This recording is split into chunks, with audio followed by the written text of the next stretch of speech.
मिश्रा और देखिए आज आप लोगों का एग्जाम हुआ था 4th सेमेस्टर आरंभिक स्तर पर भाषा एवं गणित के पठन लेखन क्षमता का विकास।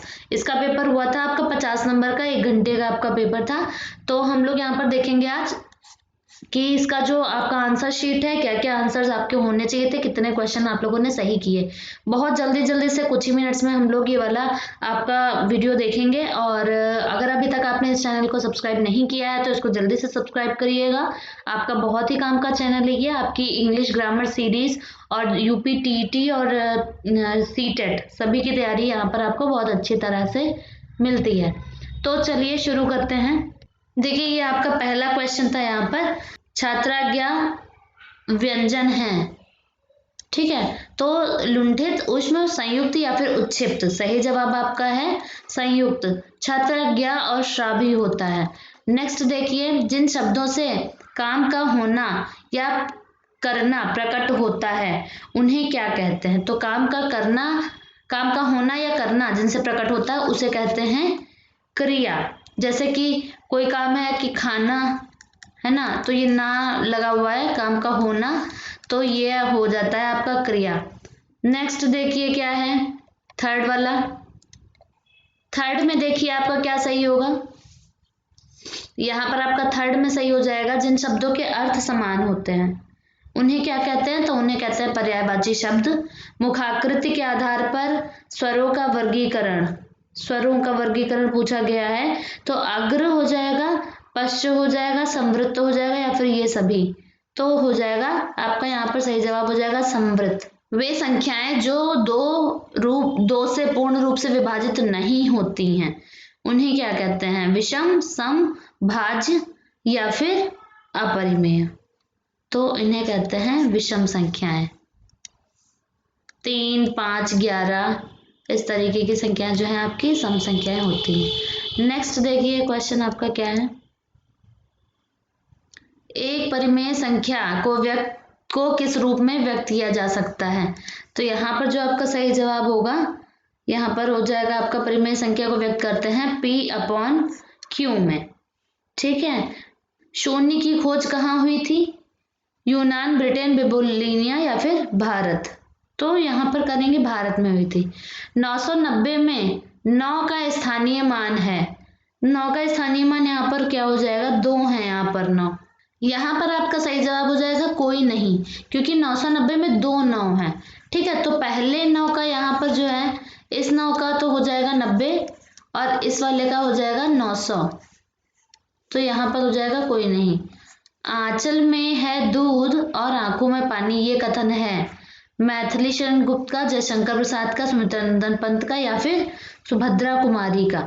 ये बहुत ही चर्चित पंक्तियां हैं मैथिली शरण गुप्त की, ठीक है। नेक्स्ट क्वेश्चन देखिए, 1 से 9 तक की संख्याओं का ज्ञान छोटे छात्रों को किन माध्यम से कराया जाना चाहिए। तो 4 ऑप्शंस हैं, खेल द्वारा, कविता, मूर्त वस्तुओं द्वारा या फिर उपरोक्त सभी। यहाँ पर आपका सही जवाब हो जाएगा उपरोक्त सभी, क्योंकि खेल, कविता और मूर्त वस्तुएं ये सारे ही इफेक्टिव मेथड्स हैं। अगर आपको वीडियो पसंद आ रहा हो तो वीडियो को लाइक कर दीजिएगा और चैनल को सब्सक्राइब जरूर कर दीजिएगा।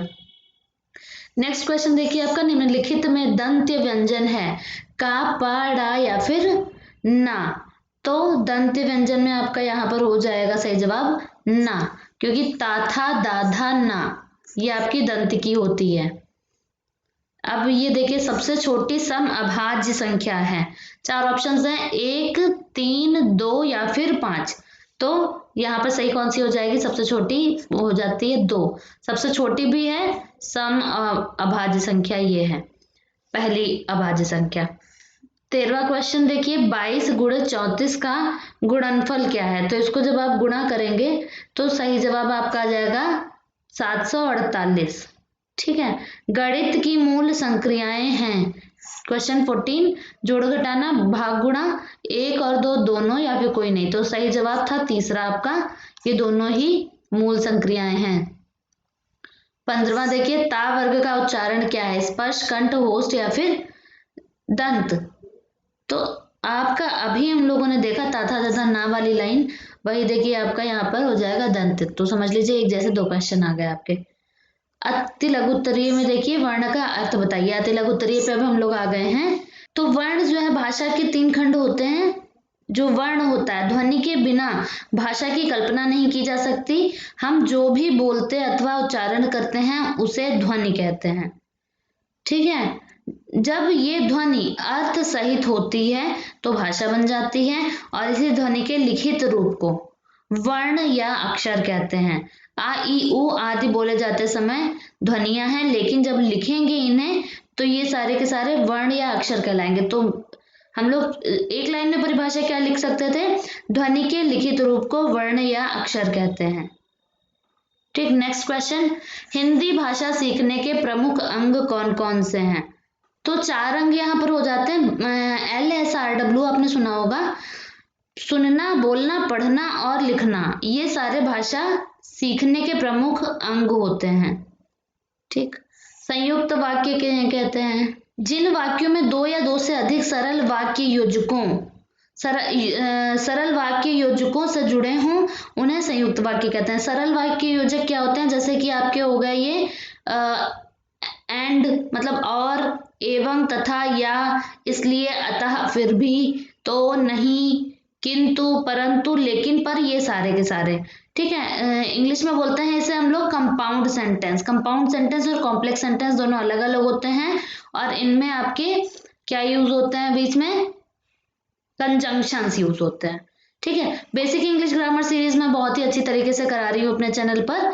तो अगर आपकी इंग्लिश वीक है या आप बेसिक से इंग्लिश में क्लियर करना चाहते हैं तो इस चैनल को जरूर से सब्सक्राइब करिएगा, और प्लेलिस्ट में जाकर बेसिक इंग्लिश ग्रामर सीरीज आप देख सकते हैं। ठीक, तो ये हो गया। और जैसे एक एग्जांपल आप लिख सकते थे, वह सुबह गया और शाम को लौट आया। अब अगला क्वेश्चन है, कहानी शिक्षण से आप क्या समझते हैं? तो ये आप जानते ही होंगे, बेसिक आप लिख ही सकते थे। सौभाग्य का विलोम दुर्भाग्य।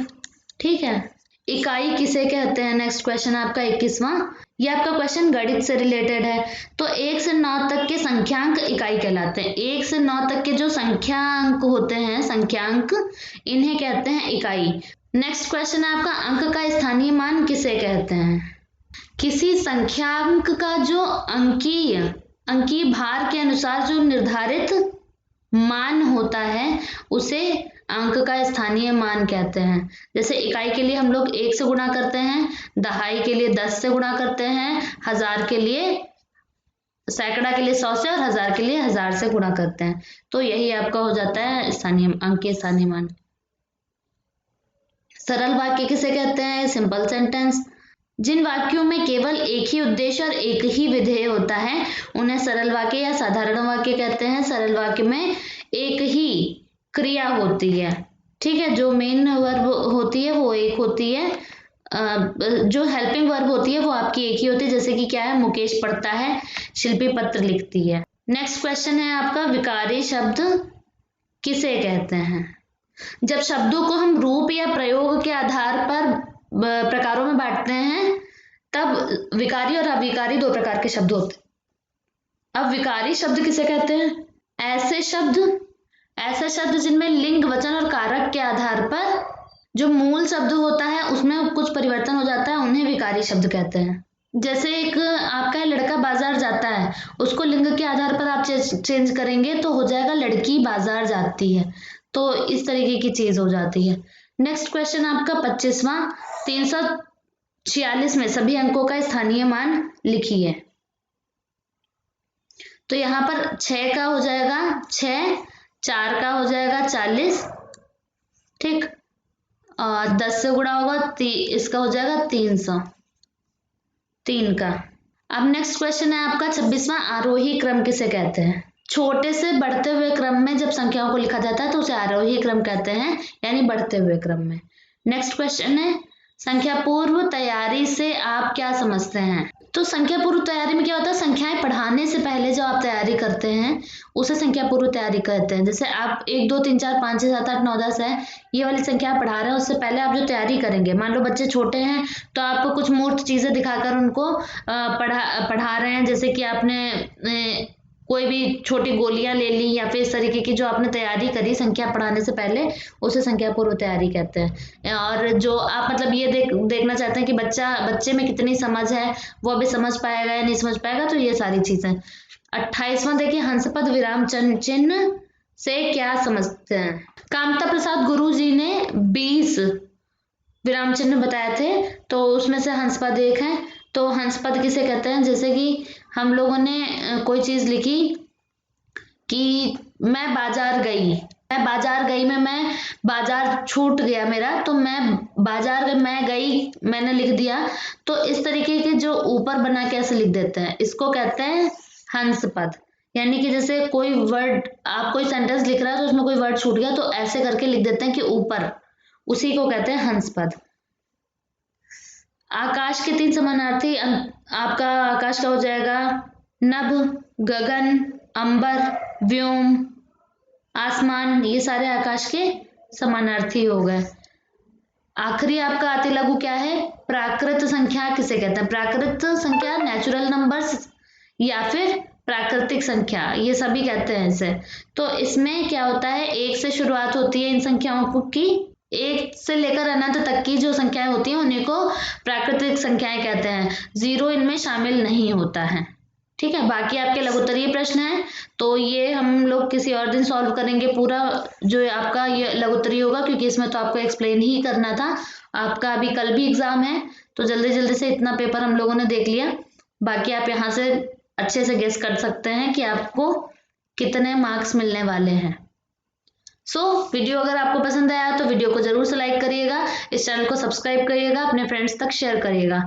आपका जो द्वितीय प्रश्न पत्र है वो भी मैं सॉल्व करके बताऊंगी, लिंक आपको आई बटन में मिल जाएगा। बाकी आप मेरे चैनल के वीडियोस में जाकर भी वो देख सकते हैं, डिस्क्रिप्शन बॉक्स में भी आपको लिंक मिल जाएगा। Thank you so much for watching.